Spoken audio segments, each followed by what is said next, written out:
पार्लिमानी और अदालती इस्लाहात के लिए अहम तरीन दिन आज है। सियासी दर्जे हरारत फिर से बढ़ गया। हुकूमत की मुजव्वज़ा आईनी तरमीम को पार्लियामेंट से मंजूर करवाने के लिए सरतोड़ कोशिशें जारी हैं। Chairman People's Party Bilawal Bhutto parliament पहुंच गए। नायब वज़ीर आज़म इसहाक डार बिलावल भुट्टो से मुलाकात करने के लिए चैम्बर में पहुंच गए हैं। वज़ीर कानून आज़म नज़ीर तारड़ भी इसहाक डार के हमरा हैं। कौमी असम्बली कानून साजी से मुतालिक स्पीकर चैम्बर में मुशावरती इजलास खत्म हो गया। मुजव्वज़ा आईनी तरमीम के हवाले से हिमायत के लिए JUI फे की मजलिस शूरा का इजलास तलब कर लिया गया है। ज़राए के मुताबिक मौलाना फजलुर रहमान आमला शूरा और पार्टी रहनुमाओं से मुशावरत करेंगे। इस हवाले से हमें ज्वाइन किया है मोहम्मद फैज़ान खान ने, उनसे बात करेंगे। फैज़ान, क्या ताज़ा तरीन सूरत हाल है? जी हाँ, बिल्कुल। आज अहम कानून साजी जो है वो होने जा रही है और आज सुबह से ही पार्लियामेंट हाउस जो है मंजर निगाह बना हुआ है और आज सुबह से ही मुख्तलिफ जो इजलास है पार्लियामेंट हाउस में हो रहे हैं। इस वक्त भी पार्लियामेंट हाउस में बिलावल भुट्टो के चैम्बर में नायब वज़ीर आज़म इसहाक डार और वफाकी वज़ीर कानून आज़म नज़ीर तारड़ मौजूद हैं और वो बिलावल भुट्टो ज़रदारी से मुलाकात कर रहे हैं। और ज़राए का ये कहना है कि बिलावल भुट्टो ज़रदारी से वो जो गुज़िश्ता रोज़ मौलाना फजलुर रहमान के साथ मुलाकात हुई थी हुकूमती वफ़द की, और हुकूमती वफ़द को मौलाना फजलुर रहमान ने एक अहम तजावीज़ दी थी आईनी तरमीम के हवाले से, जिस पर जो हुकूमती वफ़द है उन्होंने चंद तजावीज़ मान ली थी, जबकि चंद तजावीज़ पर जो है मुशावरत के लिए मौलाना फजलुर रहमान से वक्त मांगा था। उन्हीं तजावीज़ पर गौर करने के लिए अब जो हुकूमती वफ़द है वो बिलावल भुट्टो ज़रदारी से मुलाकात कर रहा है। गुज़िश्ता रोज़ मौलाना फजलुर रहमान से मुलाकात में मौलाना फजलुर रहमान की जानिब से एक आईनी अदालतें कायम करने का तजवीज़ दी गई थी, जिसे हुकूमत ने मान ली थी, जबकि जो एक्सटेंशन के मामला थे और फ़र्द वाहिद की मुद्दत मुलाजमत में तोसी का मामला था, इस हवाले से हुकूमत ने वफ़्त मांगा था। और आज दो अहम इजलास हुए हैं। पहला इजलास स्पीकर चैम्बर में हुआ, जहाँ पर वफाकी वज़ीर कानून आज़म नज़ीर तारड़ ने हुकूमती और पीपल्स पार्टी अरकान असम्बली को इन आईनी तरमीम के हवाले से ब्रीफिंग दी और जो मौलाना फजलुर रहमान की जानिब से जो तजावीज़ पेश की गई थी उस हवाले से भी उन्हें ब्रीफिंग दी गई। इसके बाद अब यूँ ही बिलावल भुट्टो ज़रदारी पार्लियामेंट हाउस पहुँचे हैं तो वफाकी वज़ीर कानून जो हैं अब बिलावल भुट्टो ज़रदारी को जो है वो इस हवाले से ब्रीफिंग दे रहे हैं। इस इजलास के बाद जायका ये कहना है कि पाकिस्तान पीपल्स पार्टी ने 3:30 बजे पार्लियामेंट हाउस में अपने पार्लिमानी पार्टी का इजलास भी तलब कर लिया है, जिसमें बिलावल भुट्टो ज़रदारी जो हैं इन तमाम तजावीज़ों को पार्लिमानी पार्टी के सामने रखेंगे और तमाम जो अरकान हैं कौमी असम्बली और सेनेट के उनको हिदायत जारी की है वो इस इजलास में शिरकत करें। और उस पार्लिमानी पार्टी के इजलास के बाद बिलावल भुट्टो ज़रदारी जो हैं वो हुकूमत को अपने फ़ैसले से जो है वो आगाह करेंगे, जिसके बाद हुकूमत अपने फ़ैसलों से मुतल्लिक जो हैं वो मौलाना फजलुर रहमान को आगाह करेगी और JUI उसके बाद अपनी मजलिस शूरा का इजलास तलब करके तमाम तर मुशावरत के बाद हुकूमत को अपने फ़ैसले से आगाह करेगी। और जो ही मौलाना फजलुर रहमान की जानिब से ग्रीन सिग्नल मिलेगा तो हुकूमत जो है वो ज़िमनी एजेंडे के तौर पर जो आईनी तरमीम है वो पार्लियामेंट हाउस में जो दोनों ऐवान हैं वहाँ पर पेश करेगी और आईनी तरमीम के लिए मंजूरी के लिए पेश किए जाएंगे। जी, मंजूरी के लिए पेश किए जाएंगे। फैज़ान, जैसा कि आप बता रहे हैं कि वज़ीर कानून आज़म नज़ीर तारड़ और इसहाक डार जो हैं वो बिलावल भुट्टो को ब्रीफ कर रहे हैं, उनके साथ कोई और भी मौजूद है इजलास में? जी देखिए, सिर्फ इस वक्त जो पाकिस्तान पीपल्स पार्टी के चेयरमैन बिलावल भुट्टो ज़रदारी का चैम्बर है, वहाँ पर पाकिस्तान पीपल्स पार्टी के चेयरमैन बिलावल भुट्टो ज़रदारी, वफाकी वज़ीर कानून आज़म नज़ीर तारड़ और नायब वज़ीर आज़म जो इसहाक डार है वो मौजूद है। पाकिस्तान पीपल्स पार्टी के दीगर जो अहम रहनुमा है वो भी इस वक्त वहाँ इजलास में मौजूद हैं और हुकूमत की जानिब से पाकिस्तान पीपल्स पार्टी के रहनुमा बिलावल भुट्टो ज़रदारी को आगाह किया जा रहा है, क्योंकि जो पाकिस्तान पीपल्स पार्टी के चेयरमैन बिलावल भुट्टो ज़रदारी है उन्होंने अहम रोल जो है वो किरदार अदा किया है मौलाना फजलुर रहमान के साथ बातचीत में। गुज़िश्ता रोज़ हमने देखा था कि 1.5 घंटा जो है तवील मुलाकात है बिलावल भुट्टो ज़रदारी की मौलाना फजलुर रहमान के साथ मुलाकात हुई थी, जिसके बाद जो गैर मशरूत हिमायत है, मशरूत तौर पे जो हिमायत है मौलाना फजलुर रहमान की जानिब से उसका इंदिया दे दिया गया था और JUI के रहनुमाओं को यही कहना था कि हमारी तजावीज़ को अगर अपनाया जाएगा तब ही जो है हम इस आईनी तरमीम की हिमायत करेंगे। जी, आईनी तरमीम की हिमायत करेंगे। फैज़ान, जैसे कि अभी इजलास भी चल रहे हैं और पार्लियामेंट के इजलास का टाइम भी तब्दील किया गया, सेनेट का इजलास भी आगे हुआ है और इसके अलावा अगर कौमी असम्बली के इजलास की बात करें वो भी आगे बढ़ गया है, लेकिन अभी हम देख रहे हैं चीज़ें जो हैं वो स्ट्रक चल रही हैं। JUI फे से मुज़ाकरात चल रहे हैं लेकिन अभी उनकी तरफ से कोई लचक नहीं दिखाई जा रही है, तो क्या इम्कान है कि मज़ीद भी इजलास आगे बढ़ सकता है 4 बजे से? जी हाँ, बिल्कुल हुकूमत की जानिब से आज पूरी कोशिश की जा रही है कि आज ही जो है आईनी तरमीमी बिल जो है वो दोनों ऐवानों में पेश किया जाए। इस हवाले से हुकूमत की जानिब से और पाकिस्तान पीपल्स पार्टी की जानिब से अपने तमाम जो सेनेट और कौमी असम्बली के अरकान हैं उन्हें हिदायतनामा भी जो है वो जारी कर दिया गया है। लेकिन जो हुकूमत को मुश्किलात पेश आ रही है वो मौलाना फजल रहमान की जानिब से ग्रीन सिग्नल ताहाल नहीं मिलने की वजह से पेश आ रही हैं। जो ही मौलाना फजल रहमान ग्रीन सिग्नल देंगे, कोई मुस्बत जवाब हुकूमत को देंगे तो उसी के बाद ही जो है तमाम तर जो अमल है आईनी तरमीम पेश करने का वो आगे जाएगा। वफाकी काबीना का इजलास भी आज सुबह 10 बजे पे जो है तलब किया गया था, लेकिन वो इजलास भी जो है 3 बजे तलब कर दिया गया है पार्लियामेंट हाउस में। लेकिन इम्कान यही जाहिर किया जा रहा है कि वो उस इजलास की टाइमिंग भी जो है वो तब्दील कर दी जाए। जब तक मौलाना फजल रहमान की जानिब से मुस्बत जवाब नहीं मिल जाता तब तक जो इजलास है कौमी असम्बली और सेनेट के वो शुरू नहीं होंगे और ना ही वफाकी काबीना से जो बिल की मंजूरी है वो ली जा सकेगी। इस वक्त जो तमाम दारोमदार है वो मौलाना फजल रहमान के कंधों पर है और हुकूमत जो है वो हर मुमकिन कोशिश कर रही है कि मौलाना फजल रहमान को राजी कर हुकूमत की सके। जानिब उनके से जो सेनेट और कोशिशें भी जारी हैं। ठीक है फैज़ान, साथ मौजूद रहिएगा। इस वक्त अपडेट आपको कर रहे हैं आईनी तरमीम के मामले पर। हुकूमत और मौलाना फजल रहमान के माबैन मामला तय पाने के हवाले से सूरत हाल तहाल वाज़े ना हो सकी है। ज़राए के मुताबिक हुकूमती वफूद की मौलाना फजल रहमान से होने वाली मुलाकातों का हुकूमत आज जवाब देगी। हुकूमत मौलाना फजल रहमान की तजवीज़ पर आज फैसला करके आगाह करेगी। इस हवाले से आयशा नाज ने भी हमें ज्वाइन कर लिया, उनसे जानेंगे। आयशा, एक तो ये सूरत हाल है कि JUI से मुज़ाकरात चल ही रहे हैं और अभी तक कोई वाज़ेह जवाब उनकी जानिब से नहीं आया है। क्या सेनेट इजलास का वक्त जो तब्दील करने का अभी फैसला किया गया है, इसमें मज़ीद ताख़ीर हो सकती है? जी बिल्कुल ये हो सकता है कि अगर आज आईनी तरमीम पेश ना की जाए तो उसको कल पर लेके जाया जा सके।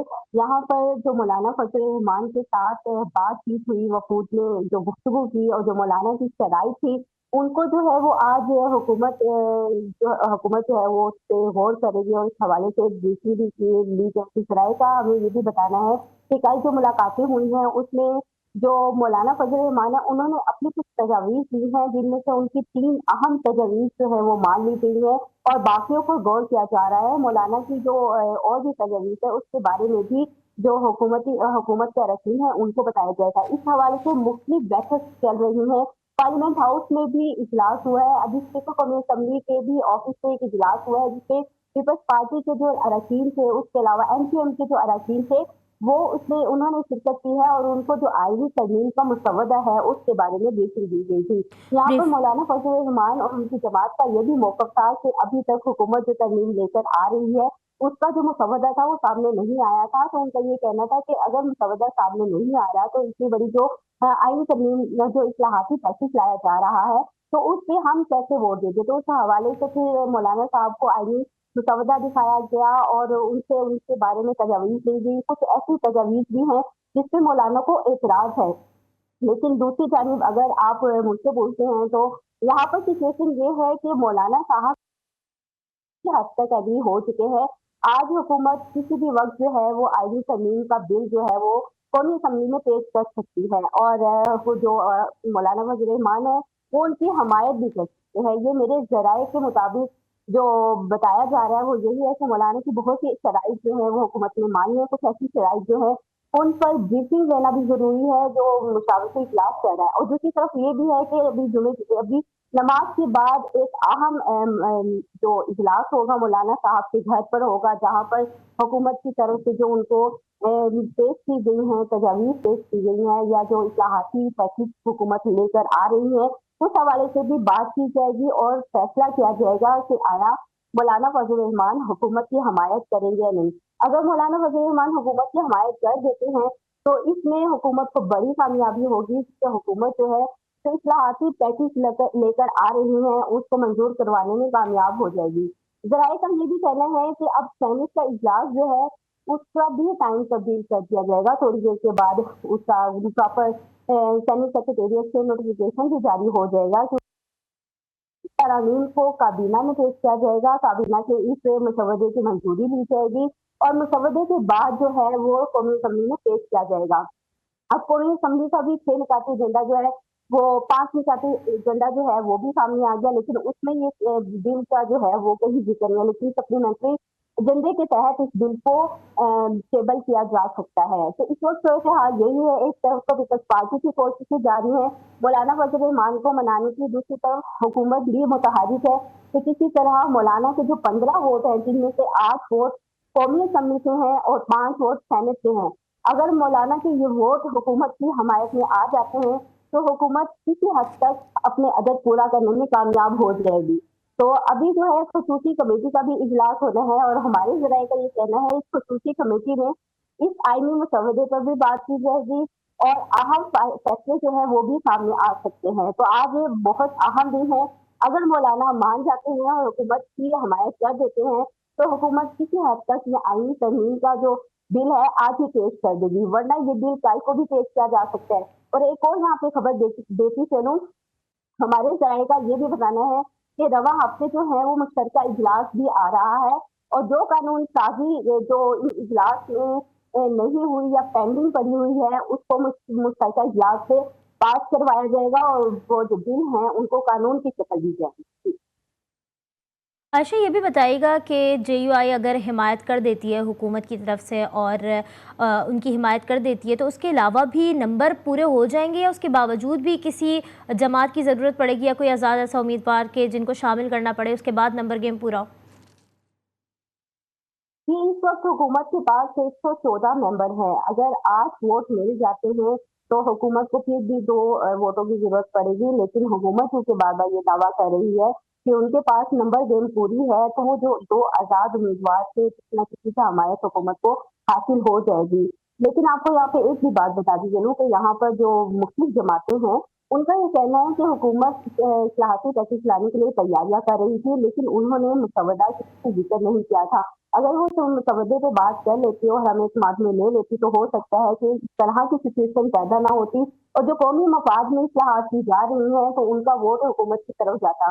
यहाँ पर बड़ी खुफिया तरीके से इस्लाहात लाई गई हैं और इसी बात का शिकवा जो है मौलाना फजल रहमान और उनकी जमात ने भी किया था कि हम कैसे वोट दे दें जब हम मानते नहीं हैं, जब हमारे इल्म में नहीं है कि ये जो आईनी इस्लाहात लेकर आ रहे हैं इसमें है क्या। और जब उनको एतमाद में लिया जाता है, इस हवाले से ब्रीफिंग दी जाती है, बताया जाता, तो हो सकता है ये जो सिनेरियो आज क्रिएट हुआ है ये क्रिएट ना होता। तो उनका एक वैलिड पॉइंट है क्योंकि हुकूमत ने बड़ी खुफिया तरीके से ये तमाम तरमीम की तैयारी से और अचानक से एक बम फोड़ा है। अगर ये पहले से ही जमातों को एतबार में ले लेती तो हुकूमत को अभी जो भाग दौड़ करना पड़नी है वो नहीं करना पड़ता। बिल्कुल। आशा, हमारे नाजरीन जो हमें देख रहे हैं उनकी नॉलेज के लिए ज़रा बता दिएगा कि ये इस्लाहाती पैकेज आखिर है क्या और क्या चीज़ें इनमें ऐड हैं? जी, बेसिकली जो हमारे ज़राए का बताना है क्योंकि ये अभी मसवदा जो है ये सिर्फ़ हुकूमती लेवल पर और जो हम्म। सियासी जमातें हैं उनके लेवल पर डिस्कस हो रहा है, अभी ये अवाम के सामने नहीं आया। लेकिन जो ज़राए का ये कहना है तो ये जो इस्लाहाती पैकेज लेकर आ रही है, ये स्पेशली अदालती इस्लाहात हैं जिसमें हम्म। जो अदालत जजेस हैं उनकी जो तैनाती है और उनकी मुद्दत मुलाज़मत है उसमें भी इज़ाफ़ा किया जा रहा है। और यहाँ पर एक और बात बताती चलूँ, ये जो इस्लाहात लेकर आ रहे हैं सरकारी मुलाज़मीन की मुद्दत मुलाज़मत में इज़ाफ़े से ये सिर्फ़ जो आईनी ओहदे हैं और सरकारी मुलाज़मीन हैं उन पर भी इम्प्लीमेंट हो सकती हैं। लेकिन प्रॉब्लम ये है कि जब तक मसवदा सामने नहीं आता उस वक़्त तक वाज़ेह तौर पर कुछ भी नहीं कहा जा सकता। इसमें जुडिशल कमीशन के हवाले से भी इस्लाहात हैं, इसमें चीफ जस्टिस की जो तैनाती है उस हवाले से भी इस्लाहात है, यानी अदालती निज़ाम पर जो चेंजिंग कर सकते हैं उस हवाले से इस्लाहात जो है वो सामने लेकर आ रहे हैं। यहाँ पर मौलाना फजल रहमान ने अपनी एक तजवीज़ भी पेश की थी कि वो आईनी अदालत लेकर आए। तो आईनी अदालत की जो एक तजवीज़ थी वो तो हुकूमत ने मान ली है, उसके अलावा मौलाना साहब की तरफ से और भी पेशकश की गई थी और भी तजवीज़ दी गई थी जिसको इस आईनी तरमीम के साथ क्लिक किया जा सकता है। अगर मौलाना साहब राज़ी हो जाते हैं और वो हुकूमत की हमायत में तो ये उनकी जो तजावीज़ हैं, उनको भी इस इस्लाहाती पैकेज के साथ क्लिक कर दिया जाएगा और जो मानने वाली तजावीज़ होंगी, उनको भी इस आईनी तरमीम का हिस्सा बनाया जा सकता है। हिस्सा बनाया जा सकता है। आयशा, जैसे आपने देखा कि कल सुप्रीम कोर्ट की जानिब से भी एक बड़ी वजाहत पेश की गई इलेक्शन कमीशन को, क्या तासुर चल रहा है कि सुप्रीम कोर्ट की वजाहत महज इत्तेफाक थी? सियासी तौर पर अगर हम देखें तो क्या तासुर चल रहा है? जी बिल्कुल, ये जो वज़ाहत सुप्रीम कोर्ट की आई है, हम्म। ये एक ऐसे वक़्त में आई जहाँ पर हुकूमत अपनी भरपूर तैयारी में लगी हुई थी कि अदालती इस्लाहात लेकर आए और अदालत में जो कुछ हो रहा है, जो मामलात हैं, उनमें वो कुछ अब्जर्वेशन चाहती थी। लेकिन उस वक़्त ये फैसला आना जो है, ये भी मुज़क्किर केस है, क्योंकि जो chief justice of supreme court के जो जजेस हैं, उसके हवाले से भी इस्लाहात लेकर आ रहे हैं। अब क्योंकि चीफ जस्टिस ऑफ पाकिस्तान के रिटायरमेंट करीब है, उनका टेन्योर कंप्लीट होने वाला है, लेकिन हुकूमत की तरफ से ये कोशिशें की जा रही हैं कि एक्सटेंशन करके चीफ जस्टिस को जो है वो मज़ीद टेंशन दे दी जाए। लेकिन जो उसके पीछे जो जजेस हैं, जो अपनी बारी का इंतज़ार कर रहे हैं, डेफिनेटली होता ये है कि हर एक को अपनी प्रमोशन का इंतज़ार होता है। तो कुछ अगर देखा जाए तो मामलात जो है वो इस तरह भी जा रहे हैं कि जजेस ने ये फैसला उस वक़्त में दिया है जब हुकूमत जो है अदालती इस्लाहात का पैकेज लेकर आ रही थी। लेकिन अभी इस जो अदालती ये जो वज़ाहत है सुप्रीम कोर्ट की, इस पर अमल दरामद इस तरह से नहीं हो आयशा, एक सकता, सवाल क्योंकि यहाँ पे आज मैं आपसे करना चाहूँगी, क्योंकि पीटीआई की जानिब से जो है वो जेयूआई फेस से भी मुज़ाकरात किए गए हैं और उनको मनाने की कोशिश की गई है कि वो हुकूमत का साथ ना दें। कोई कहीं इम्कान मौजूद है ज़रा सा भी कि पीटीआई से कोई मुज़ाकरात हो सकते हैं हुकूमत के? जी, पीटीआई से हुकूमत के मुज़ाकरात तो नामुमकिन ही दिखाई दे रहे हैं। जिस तरह आपने हुँ। देखा कि कल ऐवान में भी आपस में जो गहमा-गहमी रही, जो जुमलों के तबादले रहे, यहाँ पर बिलावल भुट्टो ज़रदारी बोले, ख्वाजा आसिफ जो थे वो पीटीआई को उन्होंने तनकीद का निशाना बनाया, उनके बानी को तनकीद का निशाना बनाया। जो सियासी माहौल इस वक़्त नज़र आ रहा है दोनों जमातों का, वो तो बहुत ज़्यादा गर्म है और इस सूरत-ए-हाल में मुझे मुनासिब नहीं लगता कि ये जो दोनों अपोज़िशन और हुकूमत है, आपस में मिल बैठ पाएँगे, क्योंकि आपको बताती चलूँ कि पीटीआई की तरफ से एक बहुत ही पीटीआई की तरफ से तमाम अरकान को के दस्तखत लेकर सैनिक सेक्रेटेरिएट में भी और कौमी सेक्रेटेरिएट में भी एक दस्तावेज़ जमा करवा दी है, जिसमें तमाम अरकान के दस्तखत लिए गए हैं कि वो आईनी तरमीम में हुकूमत को वोट कास्ट नहीं करेंगे और अगर वो वोट कास्ट करेंगे तो फ्लोर क्रॉसिंग करेंगे और उनका वोट जो है वो नहीं गिना हो जाएगा, काउंट नहीं किया जाएगा। तो इस सिचुएशन में ये कहना जो है मुझाहिदा से ही होगा कि ये अपोजिशन जो है ये हुकूमत की मदद करेगी। लेकिन अभी भी चांसेस हैं कि जो आज़ाद उम्मीदवार हैं, जो हुँ। आज़ाद हैसियत से मौजूद हैं कौमी असम्बली में भी और सेनेट में भी, अगर उनकी हमायत हुकूमत से दरकार हो जाती है, तो ये आईनी तरमीम जो है ये मंजूर हो सकती है। आईनी तरमीम के मामले पर हुकूमत और मौलाना फजलुर रहमान के माबैन मामलात तय पानी के हवाले से सूरत हाल वाज़े न हो सकी है। इस हवाले से हमारे नुमाइंदे आयशा नाज और दूसरी जानिब मोहम्मद फैज़ान खान हमें ताज़ा तरीन सूरत हाल से अपडेट कर रहे थे। मज़ीद भी आप लोगों से अपडेट लेते रहेंगे। फ़िलहाल के लिए आप दोनों का शुक्रिया।